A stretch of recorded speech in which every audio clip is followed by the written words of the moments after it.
So like I said, most of the settings that you want to do have to be enabled beforehand. So let me just, let me start sharing my screen here.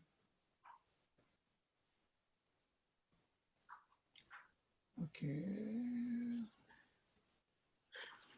All right, so I went to share screen, and within share screen, one of the options that I have is whiteboard. So let me take a screenshot. I don't know if you can, I don't think you're able to see those sessions, but just in case you're not able to see that, I'm gonna take a screenshot of that. Okay, so you should be able to see now my screenshot that I took, right? So one of the options when you click on share is gonna be whiteboard, right? So I'm gonna go ahead and select that so you can see what happens when I do that at the other end. So I'm selecting whiteboard, I click on share.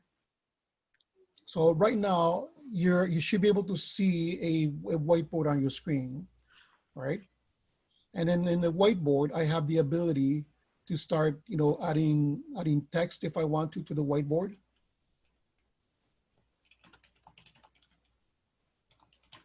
And you can see that, correct, Luis? Yes. Okay. You can also, the other features that you have in the whiteboard is you can draw. So you have a marker that you can draw, right? You have other features such as stamps, and you can add stamps. There's a number of stamps that allows you to do. And then you also, I want to see if I can enable everybody to do the whiteboard. Luis, at your end, can you see the options for the whiteboard? What happens if you try to do something on that whiteboard? No, I don't. Yeah, because I don't think we've enabled that feature previously in your session. Let's see. I want to enable annotations, but I don't see that option in your session.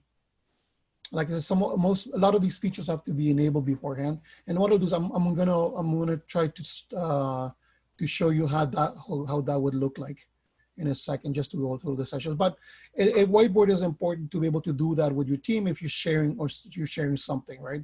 You're sharing some, you're allowing them to participate. Maybe it's a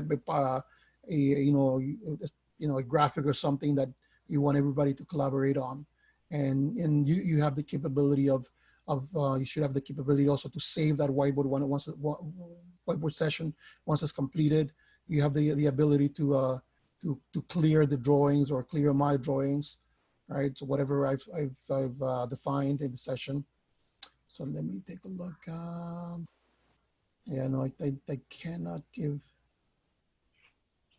the participants the ability to share the whiteboard, unfortunately.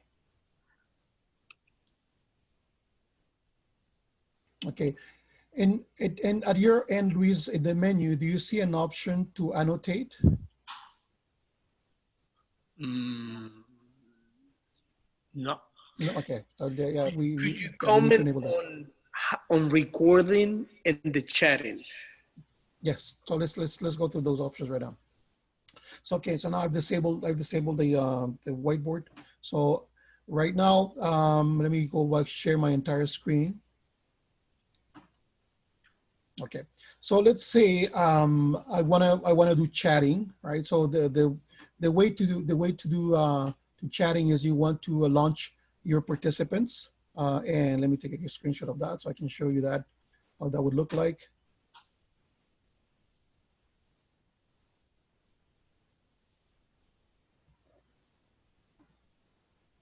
Okay, so when you have your list of participants, you have the ability to like I said, from here you have the ability to chat with a specific person.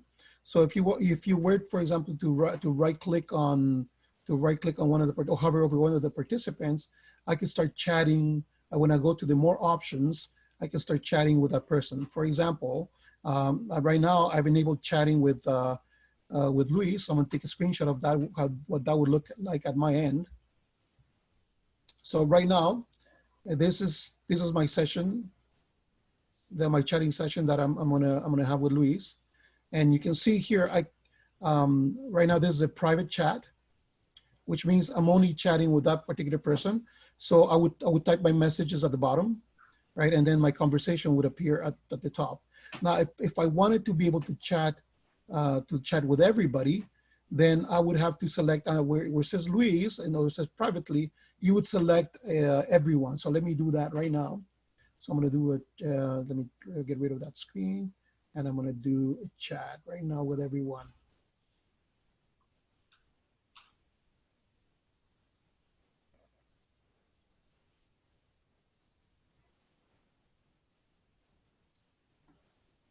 And let me take a screenshot of that.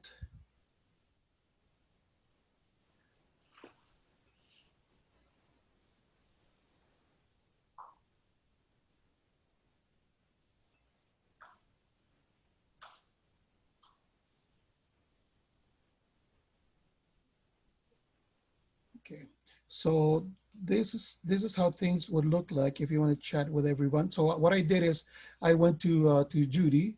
I selected, I click on the little arrow and next to her name, and then I see all these options. So in here, I'm able to select who I want to chat with, or I can even select everyone in the meeting, right? So when let me do that. I'm going to start chatting with everyone.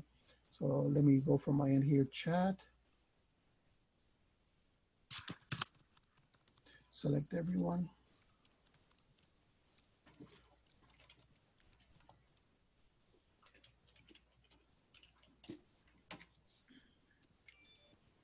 Okay, so now on your screens, you should be able, if you take a look at the menu or there should be a chat icon that should be lit up. Can you see that, Luis, at your end? Yes. Okay, so then in fact, everybody should be able to see that. So that is a good way to chat with everybody. For example, you can give people's instructions, right? Please mute your microphones. Right, so everybody will be to see that. Or somebody, for example, we're having a session with multiple people, and then that's how you want to be able to control participation in terms of questions. You would ask people to ask you questions through here. For example, you say, okay, how do I mute my mic, right?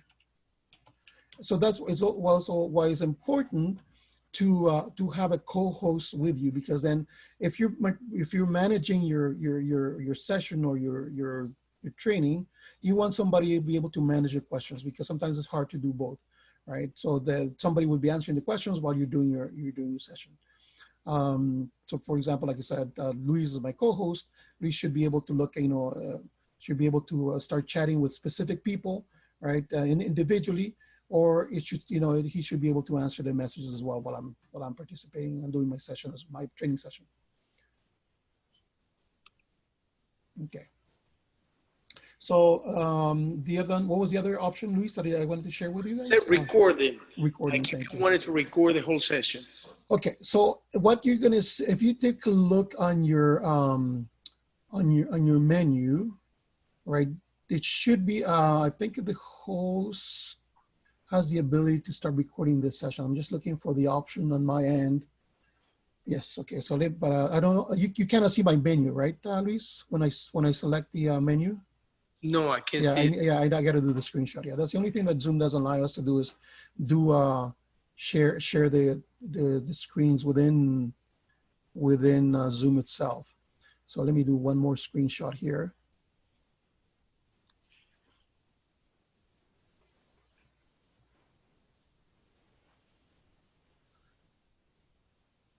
And I have to do a delay on the screenshot so that I'm actually able to select the windows. Okay, so this is the menu that I've selected. You go to more as a host or co-host. You go to the more options, and in there you have the ability to start recording or pause recording or stop recording. So right now somebody initiated a recording. So the options that I have is pause or stop. Right now you can enable your meeting beforehand, and one of the settings is to allow anybody to record a session, or only the host or co-host have that capability. So again, that's something you must enable beforehand, right? There's as I mentioned, breakout rooms. There's your option for breakout rooms. There's your pause recording, stop recording. This is to disable annotations. That's when you're sharing the whiteboard. Show the name of who the annotators are and so on. But this particular, if you do want to do recordings, this is where you would do it. Now, when you do recording, you have two options. So actually, because somebody already started recording, I cannot show you that. But typically, when you record in your meeting settings, you have the ability. You have the ability of stating whether you want to record that session in the Zoom cloud, or you want to record that session in your computer locally, right? So you do that as you start your meeting, right? You start your meeting. One of the options is, recording. Who's allowed to do the recordings, whether it's just a host or everybody, and then where do you want to do that recording? If you do that recording locally, when you finish the session, the system, Zoom application, is going to ask you where you want to save that particular recording. If you selected the Zoom cloud, automatically it's going to save on the Zoom cloud. And then once the meeting finishes, you're able to go in your Zoom session, and there's actually a section for recordings. If it was in the cloud, then you can go and look at your recordings. It also has a rudimentary editing application, which allows you to trim your recording. You can trim the beginning of the recording. You can trim the end. Maybe, at the beginning, there's some talking. And then once you start a new session, then you want to record that particular part so you can share that later. And also that recording, once it's completed, it can be shared with people, right?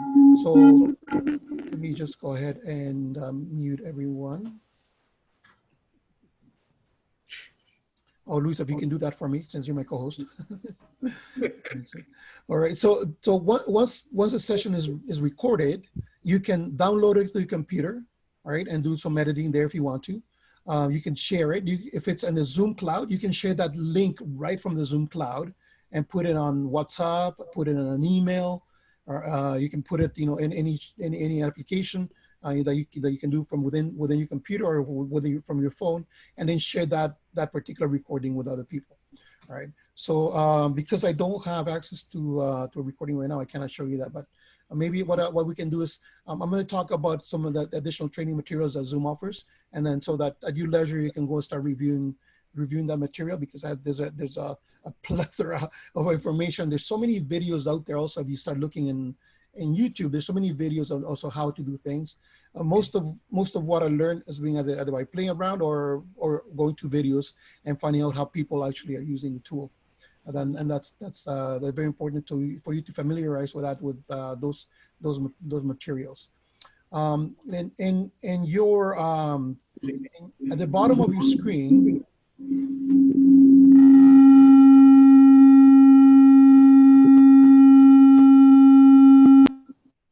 Okay, I've gone ahead and mute everybody.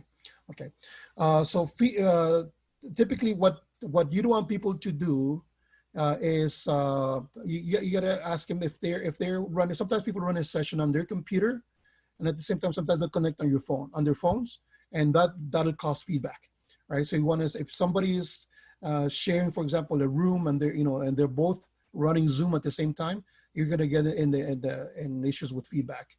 Right, so that's again, the importance of a co-host cannot be understated, because the co-host is going to help you manage those people that are not muting themselves.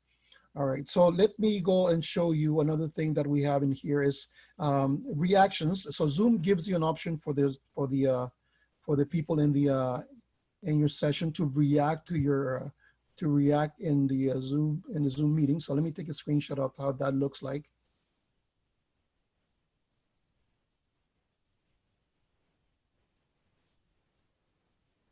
Okay, so I don't know if you were able to see my menu, but now I'm showing them the bottom part of my menu, right? There's an option called reactions. So see if you can locate that option in your menu. So everybody should be able to, if you move your mouse around, right, you should be able to find reactions. And there you go. So then you can you can give everybody a hand, and then for example you're running a mini survey. You say, everybody, by show of hands, tell me if you agree with this or not, right? And so that's a quick way of doing reactions, right? especially if you, like, for example, if you're taking a vote, and maybe if you want to, once you take a vote, maybe you want to take a screenshot of that to make sure that, record how people voted. That's a very good option to do. All right, so let me just go another option that that is very important is about the sound itself. A lot of people, when they connect to Zoom, they have problems with their sound. So let me show you some things that you can do at your end, and also you can instruct your participants on how to do. So I'm going to go ahead and do another quick screenshot.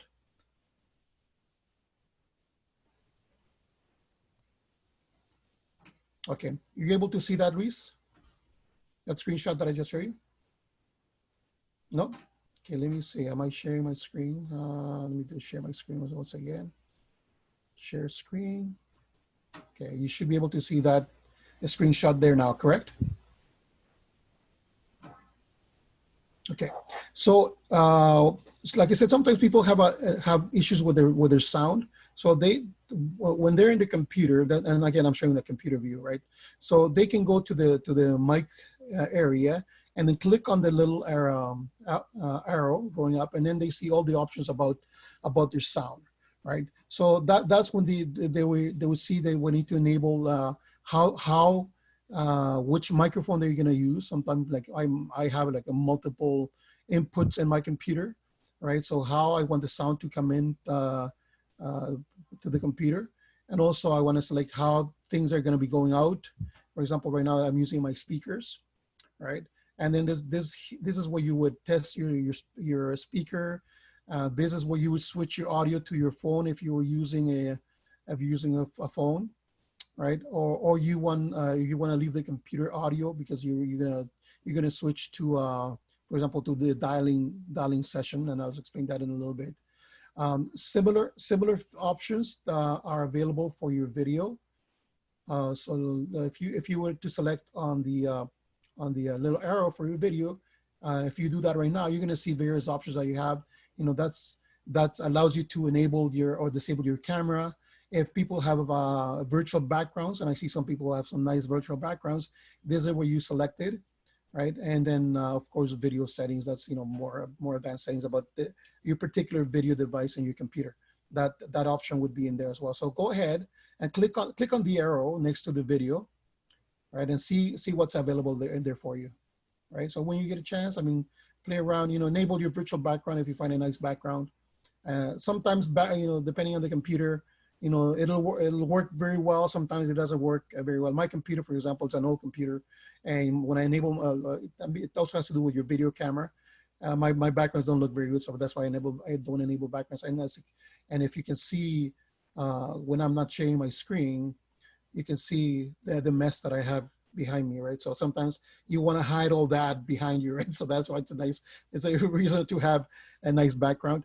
There's stuff that you can buy. There's a green screen that you can buy in Amazon, and then you can put it behind you, and then you can enable a nice background with a green screen. For example, I can see some people that enable their backgrounds. Sometimes you can hardly see it, right? Like you can see the person. For example, I'm seeing somebody has a nice, it looks like the San Francisco Bridge there. I like that one, right? As like somebody's in space, right? So play with that. Play with those backgrounds. You can disable your video altogether. Then you just see the person's name, or you can even put a picture. And I see, for example, Belita Howard has a picture, of a group there. So again, those are the options that you can select through your video. Let me see what else I need to share with you. Let me do just quickly. If you go to Luis, can you see your share screen icon? And under share screen icon, can you see your, if you click on the options on the up arrow, can you see any options there? At your end, Luis? Let me unmute your mic. Okay. So everybody, can you see the share? Okay, by raise of hands, who can see the share screen? So show me a thumbs up if you can see the share screen icon at the bottom of your screen. So use your reactions if you can see the share screen icon at the bottom of your screen. Okay. Now, can you click on the little the arrow to the right of the share screen and see the options? Okay. So by show of hands, who can see those options for the share screen? right? So this again, this is only the host. So let me do a screenshot of that. So you, when you're doing host, you're going to be able to see that. So let me show you how that looks like. I'm going to share my screen again.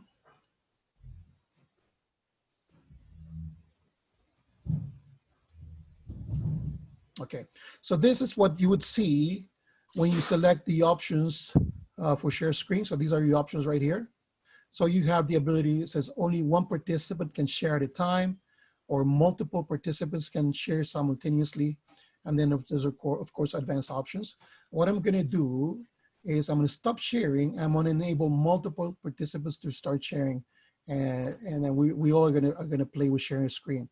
Just be cognizant when you share your screen, we're gonna be able to see, if you share the entire screen, whatever is in your background. So just be cognizant of that.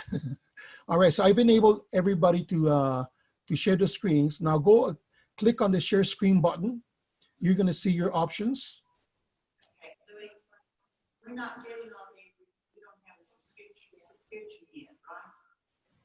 No, you should be able to get it. I'm not getting it either. So you not see the options to share screen? There's no arrow next to it. Okay, that's probably because I was only reserved for host or co-host. But right now I just want you to see, just click on share and see the options that you're gonna see. You should be able to see, all the windows that you have open in your computer right now.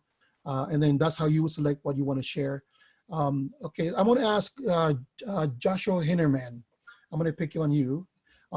Joshua, can you share your screen or share one window in your computer? Right. So Joshua started sharing the screen sharing. Right. So and he's sharing his browser. Right. So that's a quick way of doing. Thank you, Joshua. Now I'm going to ask Judy Hurst. Can you do share screen as well? So just click on share and select one of the windows available for you to share.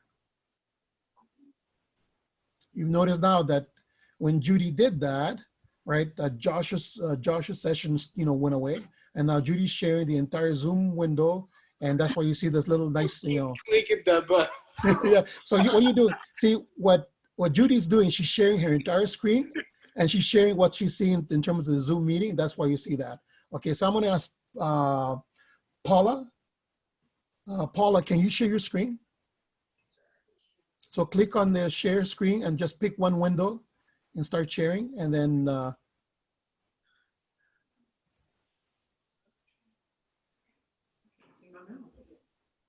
okay.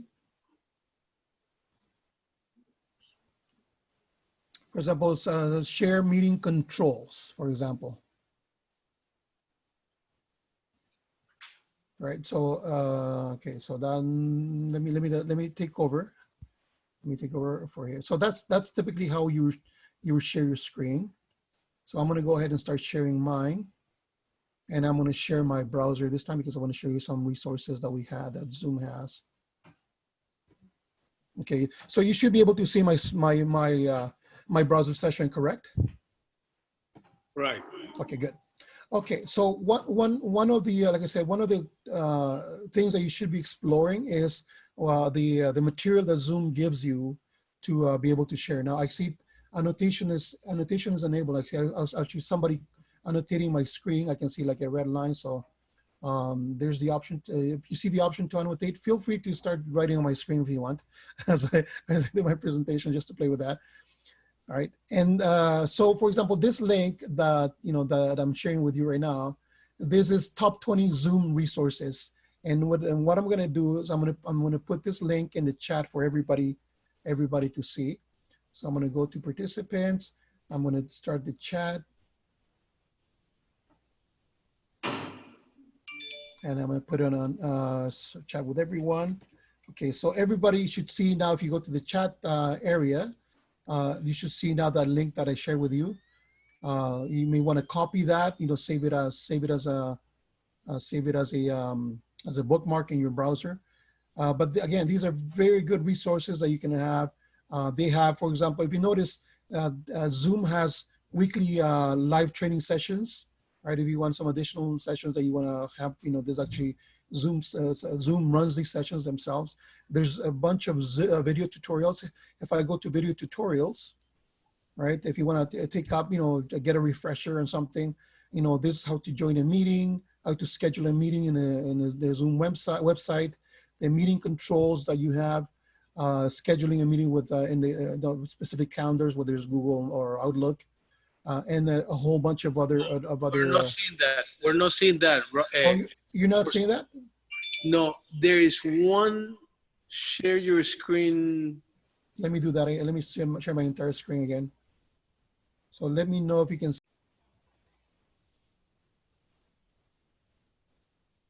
Okay, so when you click on remote control, then that's where you can select whose computer you want to take over, right? And again, this is good if you're trying to help somebody at the other end, where they're having issues with their setting up their Zoom session or whatever.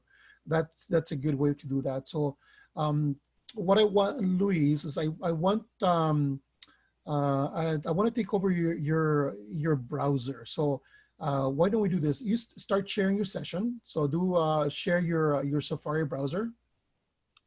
So go click on share.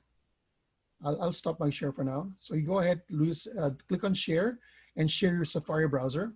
Okay. Okay. So now Luis is sharing his his account configuration. So what I'm going to do at my end. So if you go, Luis, if you click on remote control, hang on, let me see, remote control, request remote control. So I'm requesting to take over Luis' computer. So I sent an option to ask him to give me control of his computer. You know what? Macs have a lot of security. so Macs are really good for security. So go ahead and click. No, let's not do that. We're just going to go down the rabbit's hole because sometimes Mac's configuration is very, very tricky.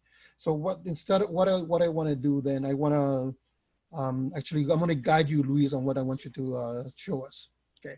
So for example, go to the option to schedule a meeting. That's going to be on the top right hand side.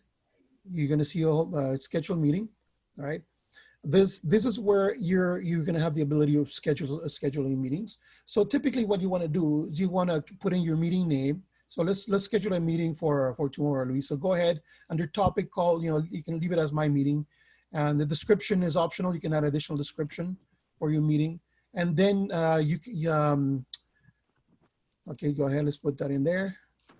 Good. So now let's select when we want to schedule the meeting. So let's pick that tomorrow. Right. Let's say it's 8 p.m. is good, and then you can say how long you want to run your meeting for. Right. So let's leave for 1 hour. That's good. You also pick the time zone. Right.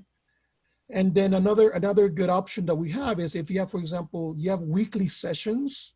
Or monthly sessions, you can do recurring meetings. So click on recurring meetings, and then actually scroll down a little bit so we can see the rest of the session,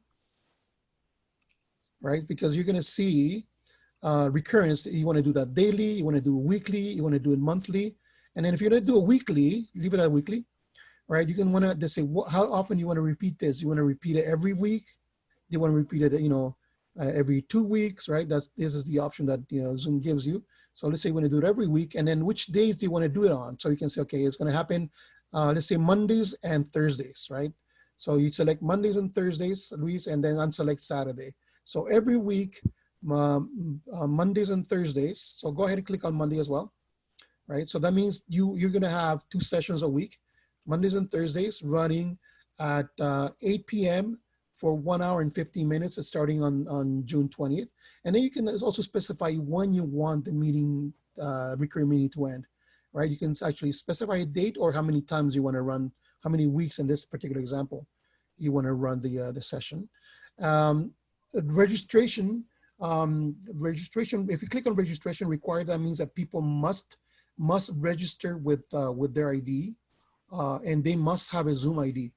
Right. Sometimes this is not useful if you're asking people to join at some training sessions, right? So that's typically, I don't select registration required, right? So that gives them more flexibility for users. Meeting password, then this is where you would select which password you want to use. For example, you can select give an alphanumeric password as well. For example, change your password to some sort of phrase, Luis, and instead of a number. For example, call it Luis's meeting or whatever you want to call it. So you want to put in your own password. You want to select something that is, that is relevant. That's maybe it's even simple for people to remember, so they can come back to the meeting. And remember, once you set up this to a recurring meeting, this will be the password every time, right? So this is great when when you want people to come back, so they'll just go to the session and type in the password, right? And also, you would have noticed that when you send an invitation for the Zoom meeting, if you use the link that is sent on that invitation, the link will take you directly into the meeting without the need to enter the meeting ID or password.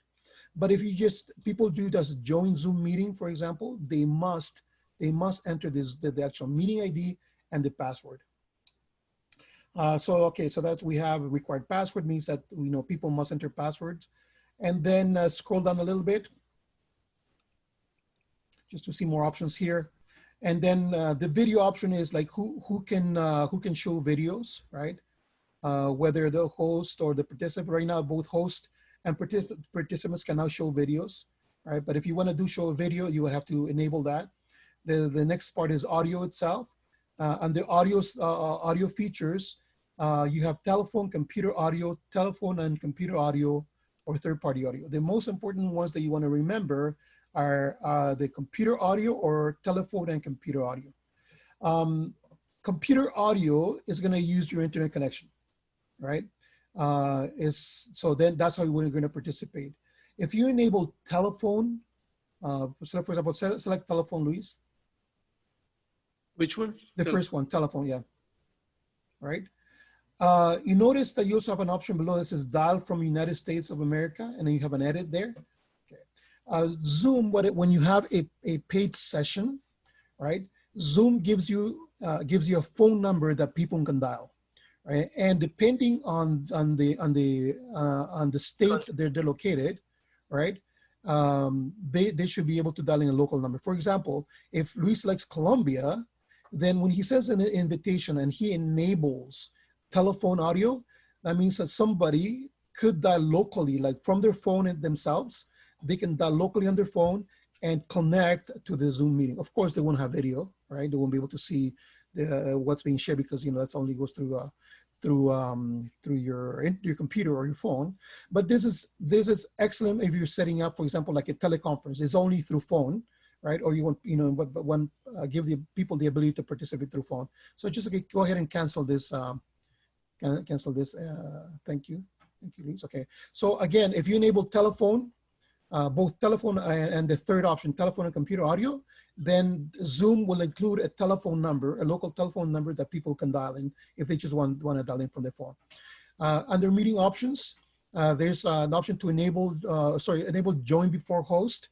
The only reason why you would want to enable that is if you want people that's, maybe you want to open up the meeting early, maybe 15 minutes, 30 minutes earlier. And then if you select enable join before host, then people can actually start, chatting, connecting before the meeting. That's good if you want people to start sharing, right? Otherwise, if you don't want to share, want anybody to, to start, sharing or seeing each other, you would disable that feature, and then only when the meeting starts can anybody's going to be able to participate. Another good option is to mute participants upon entry. So as soon as they come in muted, right? That's a good option to have. Waiting room is also a good option. If you click on enable waiting room, then what happens is as people start connecting, they're going to see the host is going to see that somebody is in the waiting room. So let me see, hang on, let me take a look at this meeting. I'm going to connect through my phone just to show you how that would look like. So just bear with me for 1 minute. I'm going to go ahead and join this meeting remotely from my phone. Okay, it's 607-991. Now, I don't have this link in my phone, so I have to type the meeting ID. Okay, and I'm gonna enter my ID here, Julio's phone.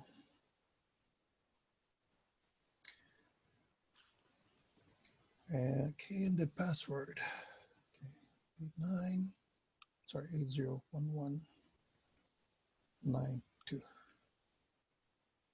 Okay, so okay, so I want to take a little screenshot of what I'm seeing at my end. Just bear with me for 1 second. Yeah, it's at the top here. Yeah, you're going to see it, but I don't know if everybody else is not going to see it because only the host or the co-hosts are able to see that. Okay.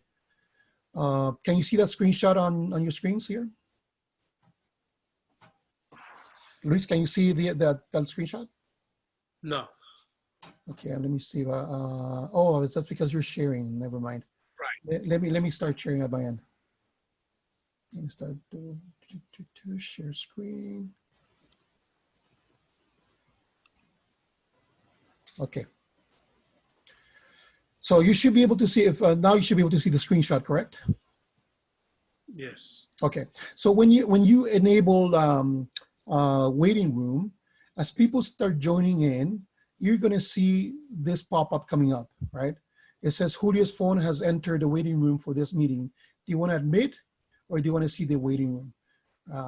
And then when you select waiting room, you're going to see everybody that's waiting to join the call. Now, this person is not going to be allowed to join your meeting until you actually click admit, right? So I'm going to go, actually, I'm not going to do that because it's going to create a feedback right here. But when I click admit, that's when you would allow people to join the meeting. So go ahead, Luis, start sharing your screen once again.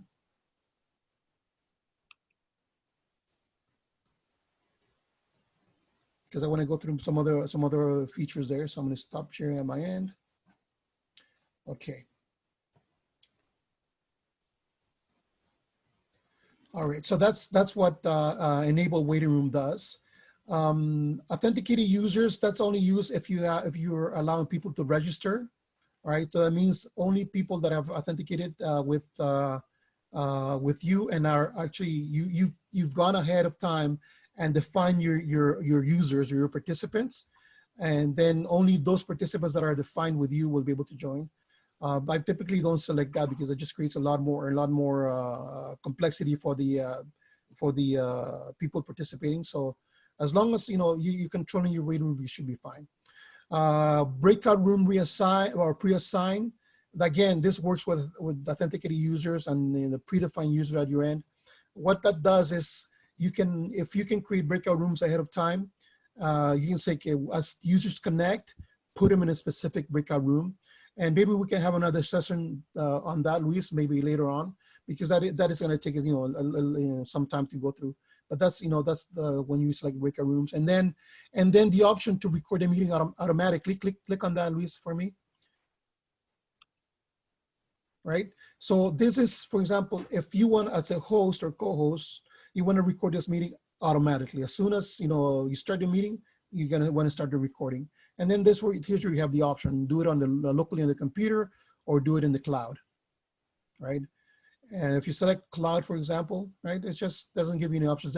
This only is effective once you finish the meeting. Then you're going to be presented with some options about the recording. And then finally is alternative hosts. Now, when you create your own account, you create it for one host, right? That's the owner of the account, but you can actually configure multiple hosts. But then what happens is then you have to pay like the $20 a month for each of the hosts that's going to be controlling this particular meeting.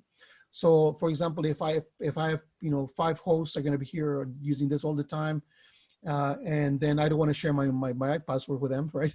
Then you would enable five hosts. You would pay $20 per host a month, but then you'll be able to in here under alternative host, put the email of the person who's going to be might have host capabilities in this meeting. So you can plan that ahead of time. I know, for example, in one of the churches here in Toronto, they have the Awana meetings for the kids, and they'll have multiple hosts, who can come in and start the training for, the lessons for the kids. So that's why they would do that.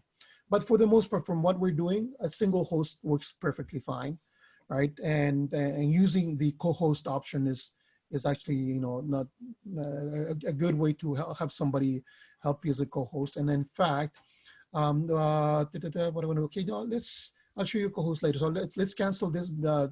Actually, let's save this, Luis. Oh, sorry. I should have saved.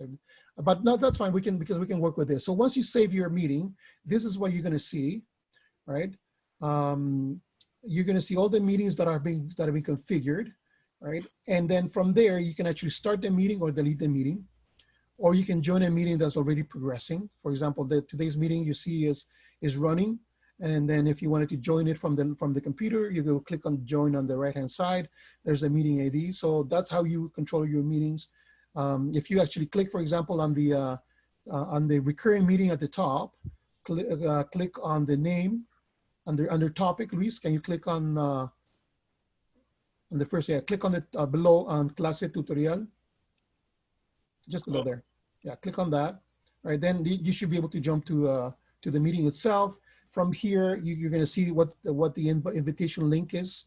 There's a link that you could send, either via email or via, some other means. And this, you can see what the meeting ID, the password, and then how the meeting is configured. You scroll down a little bit, we'll see, how the meeting was configured. If you wanted to show, change some of these features, you can go in, click on edit meeting and change some of these features so that you can enable some of the options that I talked about earlier. But you can only do that if you click on edit meeting below. Mm-hmm. Right. Okay, so that's how you manage your meetings. Any questions so far? I know I'm going through a lot of material. That's a good idea. I think that'd be good too. So let's open that up for questions. And if you have a question, please enable your microphone.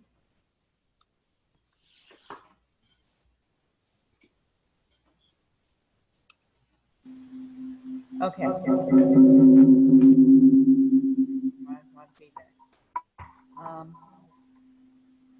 We are having problems because we are not a subscribed Zoom person right now, right? Mm-hmm.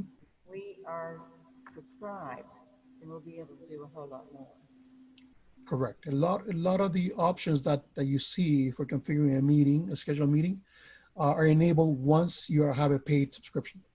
Okay. And Brother Luis, we decided that we would have one of the two be a host. They would have a subscription, and they can share with the co-host, right? Yeah.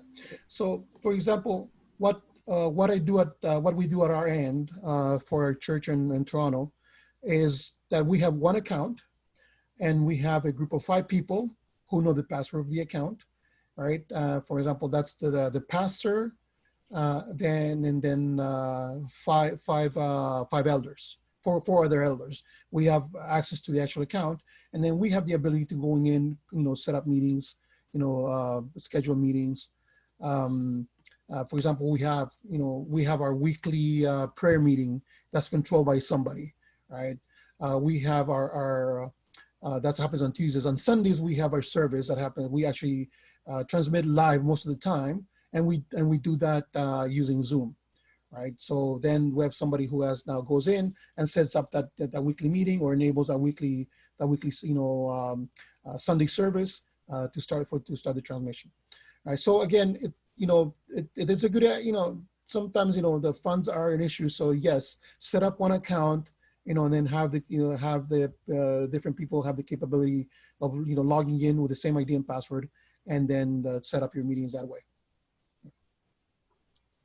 So, Luis, we decided to give the subscriptions 1st of July. Right. So they can start practicing, right? Right. Going through all this. Okay. Okay. Any other questions?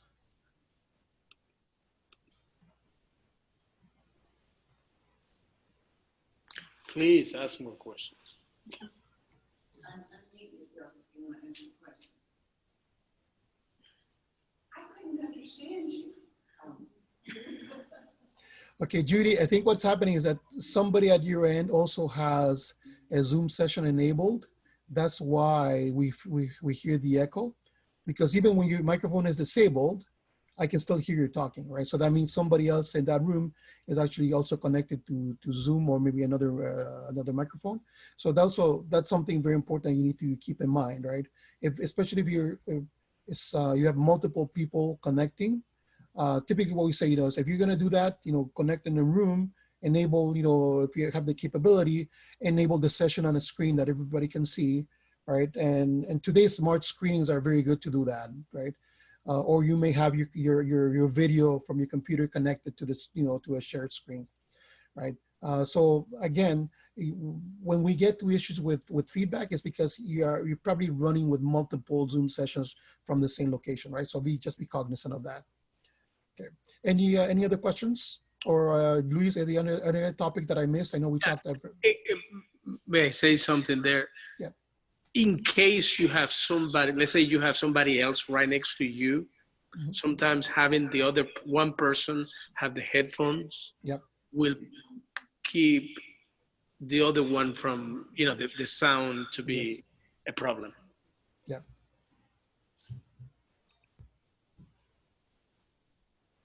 Okay. So any other features, Luis, that you want me to go through? Because I don't know if I touch all the points that you want me to touch on. And you're on mute right now, Luis. So I can't hear you, Luis. If you're talking to me, you're on mute. Okay. Yeah. Any questions? I do have one. Uh-huh. Like if you have a classroom and then you're teaching something on the whiteboard. So like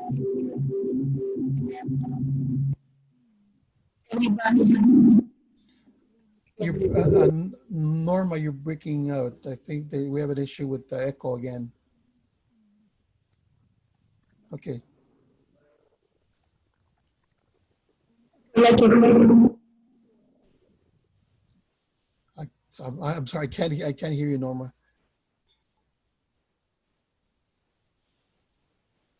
Yeah, I think that, we have an issue with echo at your location as well. So Norma, what you can do also, if you have the question, you can type it on chat, send it to Luis, right? And then Luis can share that with us or send it to me as well. So I know there's something at your end that's causing the feedback.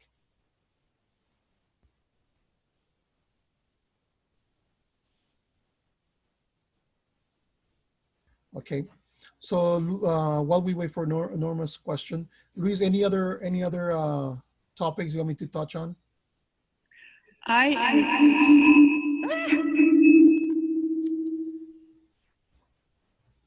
thankful I can hear it again.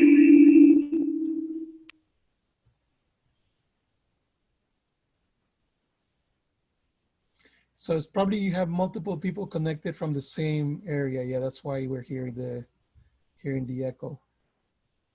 So again, if you have like a classroom situation, like a classroom setup, it's always a good idea to have one screen, right, and one set of speakers so that everybody can see the session, and we don't get into issues with the Zoom with the feedback.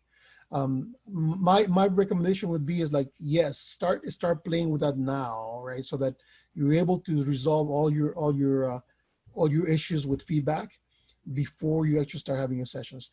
And again, it's extremely important. I'm thinking most of the time, are you actually presenting to a classroom, or are you presenting to individuals in separate locations? Right. So if you have individuals on separate locations, you're gonna be okay. Unless those individuals are running Zoom on their phone and on their iPad at the same time, or running on the computer. I've seen people do that, right? So, so you got to tell them only connect through one device at the same time, right? And if if multiple people are in the same location, again, only one person should have should be able to share that. So typically, if you're in a room, it's also a good idea if multiple people, for example, are looking at their phones in one room. It's a good idea to lower the volume. First of all, lower the volume of your device, whether your computer or whether your phone. Lower the volume completely on your device, and only increase the volume when you're going to talk, right? And then you hear, and then everybody must has to lower the volume. That's the only way kind of be able to control the feedback when multiple people are connecting from their own device in one location, right? So, for example, if I connect in my phone right now, you're going to hear feedback. But typically what I do when connecting from my phone, because I'm doing a demo or something, I would lower the volume on my phone. I would disable the mic on my phone right away so that I don't get into that feedback situation. Or also a good idea is, like I'm doing, I'm here wearing headphones, right? And if you had headphones with a boom mic, that's also a very good option when you have multiple people sharing one room location and they're looking at their iPads or they're looking at their computers in one classroom area. Okay. Any other questions?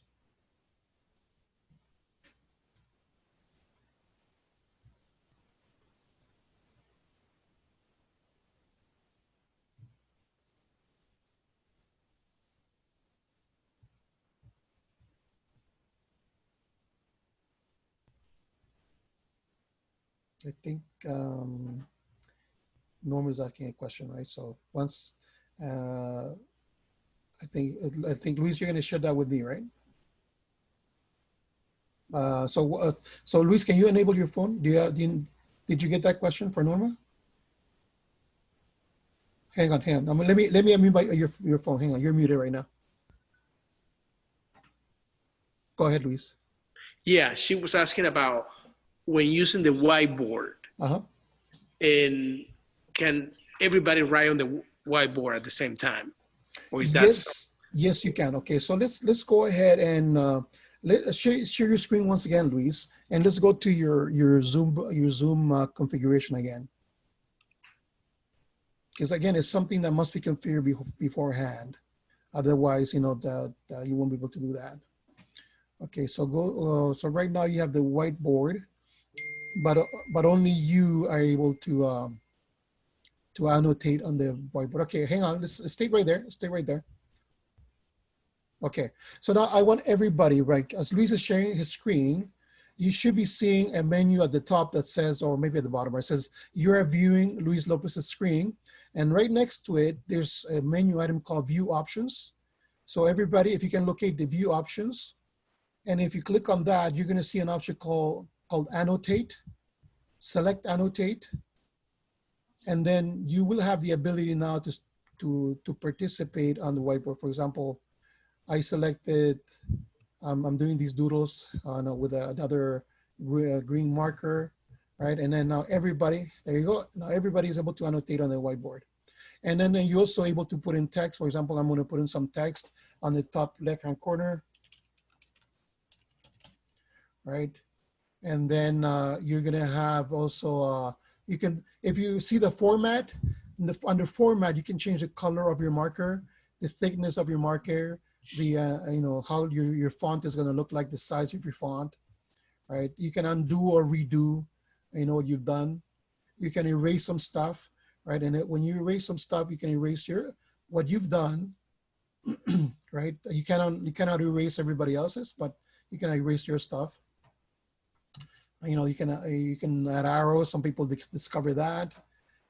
There's also stamps. Some people discover the stamps as well, right? And so so that's how you do the annotations. Let me see, the host or co-host has the ability to do as well to show the names of the annotators, right? But I can't see that option right now.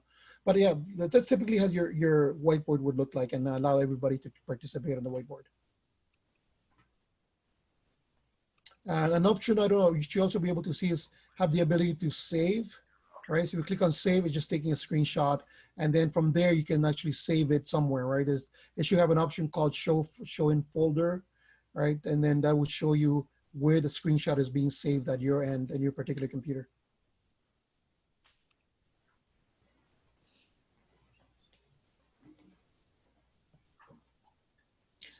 Okay, any other question? Luis, did I touch on all the points that you want me to touch on? Think so. Okay. Unless I'm forgetting something.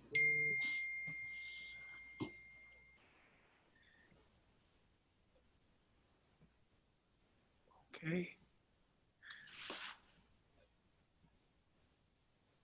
Okay, so Luis, can let's share your browser. I just want to go through maybe touch on quickly on other options that you have as a when you have your paid account, or at least to be able to configure the options for your meetings.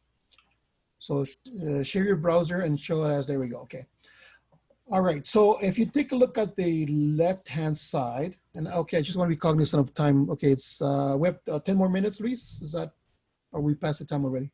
Yeah, 10 more minutes. Okay, good. Okay, so if you take a look at when you go into your Zoom account online, then you'll be able to see things about, for example, your profile. That's how you configure your personal information. You can also have configure webinars. So we looked at meetings. You can configure webinars, right? And then the webinars is you having the capability of having training sessions, right, for a large number of participants, or for up to 100 people.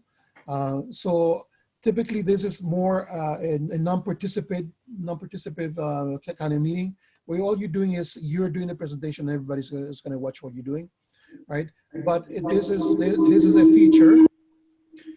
This is a feature that is a paid feature, so you have to have an pay additionally to fee for being able to do webinars. Go to recordings, go to the options to the recordings. Right, for example, this is how you see all the recordings that were done and that were saved on the cloud, right? And this is how for example, you could do a share. If you notice on the right-hand side for some of these recordings, there's a share option. That's how you copy the link to be able to send to people. Let's go to settings, Luis, and again, just below recordings. Okay. Now settings in itself, it's that in this would take us a whole hour. But just to say that this is where we control a lot of the settings for the Zoom sessions, right? So go ahead and start looking at a lot of these settings. There's an actual video that talks about settings and the link that I share with you.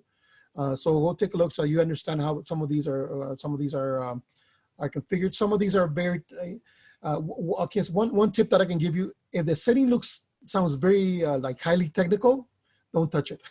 That's what I do. If it sounds highly technical, I leave it alone, right? But some other very, very intuitive. For example, the phone, right? Telephone and computer audio, And in, for example, you can configure things about your meetings that are gonna be pre-configured ahead of time. So if you always want to enable your meetings just to have computer audio, you do it here. So you don't need to worry about that as you're setting or scheduling your meetings.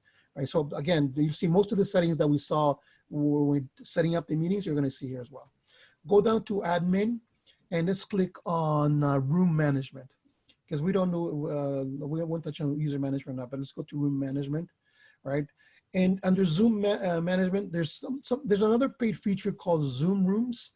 And that's how, if for example, if you're doing a lot of, training sessions, and then you're training, running training sessions on different locations.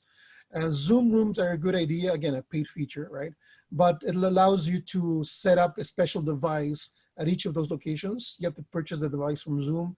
And then what happens is you just set it up there, and it's connected to a TV monitor. So, and then when you're doing your training session, those devices are going to be pre-configured for that meeting. So people just go in, enable the training session, and they will come up on the screen. Again, this is, most corporations do that when they want to do like live training sessions, or they're having like weekly meetings with somebody, and it's a particular room, so people don't have to fiddle around with their Zoom connectivity. That's what Zoom Rooms is about. So there's calendar integration is more when you want to integrate, again, with your corporate email, so that or calendar, so they can send calendar invites to those people. Again, let's so that was room management. Go to account management at the below. The account management. Account management, yeah, just below, yeah. Click on that. And Where is that? just Where is below Cisco Polycom rooms. Right there. Yeah. Right, and then this is where you're going to configure your account settings, right? You configure your billing, recording management, right? Instant messaging or running reports. Just getting reports out of your meetings, like for example, participants who was participating in your meeting. Some of that information will come under reports. Click on advanced. The report, where? The report. Advanced. Oh, Well, advanced.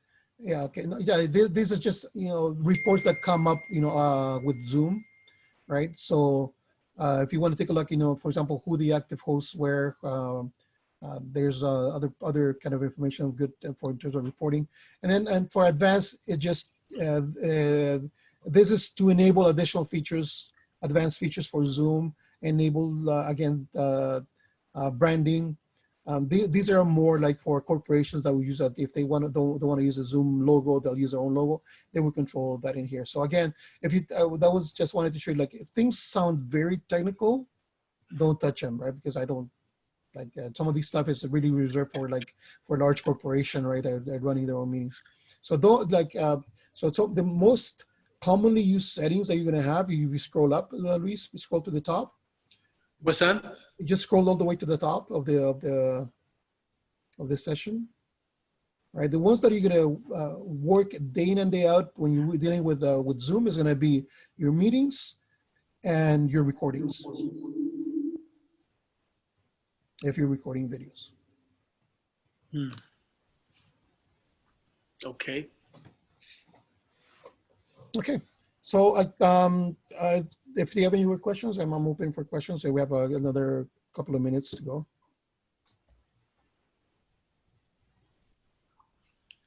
Otherwise, Luis, I'll send it back to you. Wow. Okay, well, Julio, this is really, we're really appreciative of the time that you have spent just giving us a crash course on Zoom. I know by my own experience that there's so much information that you have shared with us that we need to practice. That's the key. And sometimes we can be overwhelmed with all the things that we're learning, but I know and appreciate so much you taking the time to teach us and train us.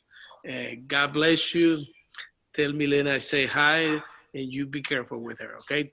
Will do. Thank you. Thank you, everybody.